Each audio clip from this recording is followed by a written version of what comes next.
López y yo les estaré explicando en este video mi evidencia 3 correspondiente a la materia de mundo contemporáneo.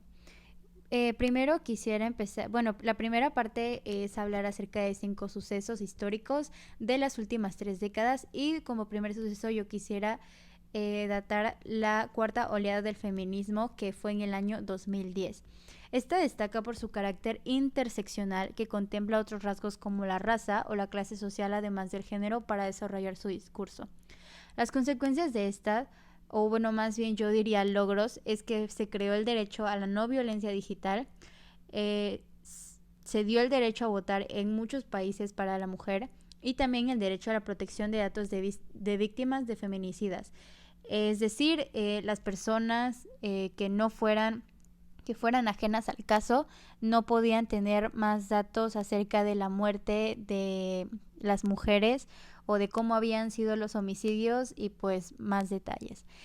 Como segundo suceso histórico tenemos el que muchos yo creo que ya conocemos y es Obama presidente de Estados Unidos en el 2009.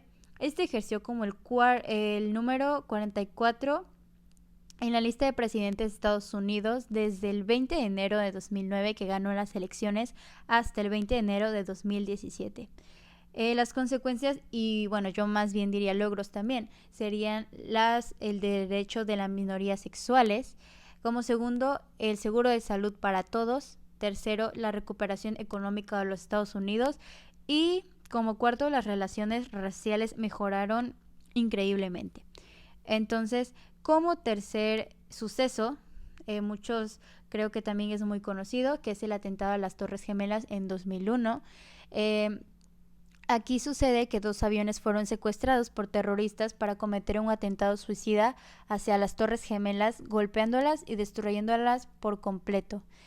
Como sabemos, las Torres Gemelas eran un gran centro de oficinas de muchas personas muy altas y pues bueno, las consecuencias de esta fueron 2.996 muertes y más de 6.000 heridos.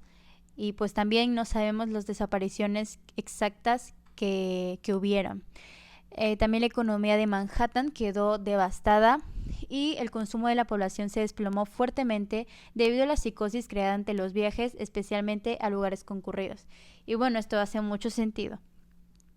Como cuarto suceso tenemos la guerra de Irak, que fue en el 2003, esta ya es un poco reciente, que es la coalición liderada por Estados Unidos junto a países aliados como Reino Unido y España. Dio inicio a la invasión de Irak. La principal justificación para esta operación fue la afirmación de que Saddam Hussein poseía y desarrollaba armas de destrucción masiva. Esto también me suena un poco al conflicto que hubo en la Guerra Fría, que fueron cuando los misiles en Cuba pensaron que se iban a disparar y esto casi desata la Tercera Guerra. Entonces esto pues me suena bastante parecido porque solamente fue una suposición. Y bueno, las consecuencias. Como sabemos, las guerras no tienen consecuencias mayormente fructíferas. Entonces las consecuencias fueron catastróficas para Irak porque tuvieron vecindarios con profundas marcas de violencia. Más del 90% de las lesiones de personas de Irak que llegan a los hospitales están relacionadas directamente con traumatismos de guerra. Y también hubieron con heridas de bala, con otros proyectiles, etc. También ha dado lugar a niveles de desplazamiento interno y migración con enormes consecuencias humanitarias. Y bueno, ¿por qué? Porque todavía hay sitios de Irak en los que no se puede vivir, quedó devastado con la guerra, quedó destruido. Entonces, esto ha causado una migración brutal. Y pues bueno, como último suceso tenemos la desintegración de la URSS, que fue en el 1990. La desintegración de las estructuras políticas federales y el gobierno central de la Unión de Repúblicas Socialistas Soviéticas, que culminó con la independencia de las 15 repúblicas de la Unión Soviética. Las consecuencias de esta fueron la total caída del socialismo, la severa crisis económica y una caída catastrófica de los niveles de vida en los años 1990. El Producto Bruto Interno de Rusia era la mitad de lo que había sido en inicios de los años 1990 O sea, cayó muchísimo. Y bueno, pasamos a los significados que necesitamos saber, que son palabras clave que se utilizaron mucho en esto, o fueron los temas principales de este módulo, que es la globalización. Es un proceso histórico de integración mundial en los ámbitos económicos, políticos, tecnológicos, social y cultural, que ha convertido el mundo en un lugar cada vez más interconectado. En este sentido, se dice que este proceso ha hecho el mundo una aldea global.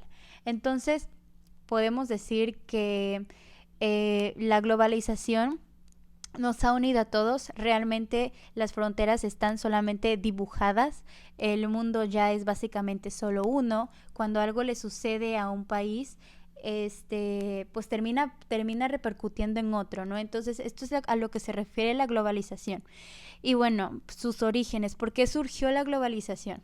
Primero, los cambios en la geopolítica internacional del siglo XX, el fin de la Guerra Fría, la consolidación del modelo capitalista, la necesidad de ampliar mercados económicos, la revolución en materia de telecomunicaciones e informática y la liberación de los mercados de capitales. La globalización, ¿qué tiene que ver pues con alguno de los temas que ya dijimos? Pues bueno, como ya tenemos, como ya vimos en el gobierno de Obama, se hicieron muchísimas más inclusiones. La globalización básicamente tiene que ver con las potencias. Las potencias de ahora son Estados Unidos, Rusia, Japón y España. Entonces, bueno, estas potencias básicamente, cuando por ejemplo surge algún acontecimiento fatal, algo que no les hace bien, esto, como ya dije, repercute hacia otras naciones y se hace un efecto dominó. Entonces, por ejemplo, justo ahora con lo del COVID, puede ser que haya empezado en China, pero como el mundo ya es una aldea global, como dijimos, esto pasó a ser una pandemia. Entonces el problema no se quedó en China, sino ya fue para todo el mundo. Y bueno, ya entendido esto, pasamos al terrorismo. ¿Qué es el terrorismo? Es el uso sistemático del terror y como táctica es una forma de violencia que se distingue del terrorismo de Estado por el hecho de que en este último caso sus autores pertenecen a entidades gubernamentales. Se distingue también de los actos de guerra y de los crímenes de guerra en que se produce en ausencia de guerra. Como pues un ejemplo claro que ya había dado en los sucesos históricos fue el atentado terrorista de el 11/11, o sea, de las Torres Gemelas. Pues sí, no hubo conflicto, solamente fueron 2 aviones terroristas que llegaron. Realmente no se sabe el trasfondo de esto. Fueron atentados suicidas, las personas que llevaban los aviones murieron. Las razones no tiene trasfondo exacto, pero bueno, pasemos a qué se han debido los ataques terroristas del siglo XX. El terrorismo continuó siendo asociado con una gran variedad de grupos anarquistas, socialistas, fascistas y nacionalistas. Muchos de estos apoyaban en las luchas anticoloniales. Algunos eruditos también eran etiquetados como terroristas y acusados de violencia sistemática. El Estado los amenazaba constantemente. Y pues tal es el ejemplo de la Unión Soviética, estalinista y la Alemania nazi, donde los eruditos eran tachados de terroristas y eran perseguidos. Y bueno, pasamos al siguiente significado, que es el significado de la revolución digital. La revolución digital es un fenómeno que lleva experimentando la sociedad desde 1950.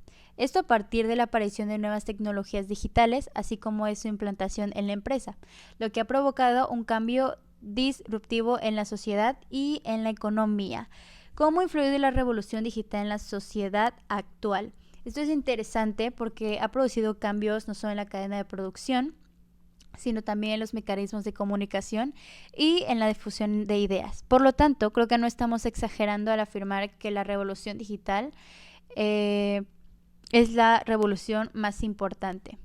En este momento de la historia podemos ver en cualquier lado a creadores digitales, sobre todo desde que empezó la pandemia. Con el distanciamiento social, este ha sido el dador de nuestros medios de comunicación, también para muchos nuestra herramienta educativa o nuestras herramientas de trabajo.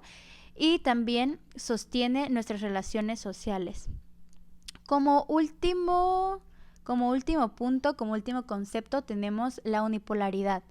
Es la forma de ordenamiento mundial que se impuso al término de la época bipolar y la hegemonía es el dominio que ejerce una determinada potencia mundial que es capaz de organizar, articular y hacer cumplir las reglas generales del sistema.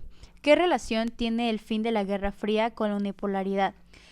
Bueno, con la finalización de la Guerra Fría y el colapso de la Unión Soviética, Estados Unidos se convirtió en la única superpotencia del momento. Específicamente, en la última década del siglo XX y principios de la primera década del siglo XXI, actualmente nos encontramos en un mundo multipolar, puesto que la lista de superpotencias es extensa con Estados Unidos, Rusia, la Unión Europea, China, Japón, entre muchas otras.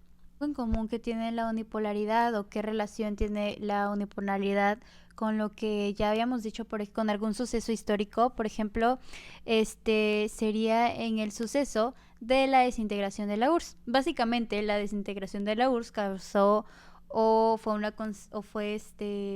dio como resultado la unipolaridad. ¿Por qué? Porque se empezaron a juntar otros países y esto hizo que hubieran muchas potencias, como ya dije, Rusia, la Unión Europea, China, Japón, entre otras. Y bueno, esto sería todo. Muchas gracias.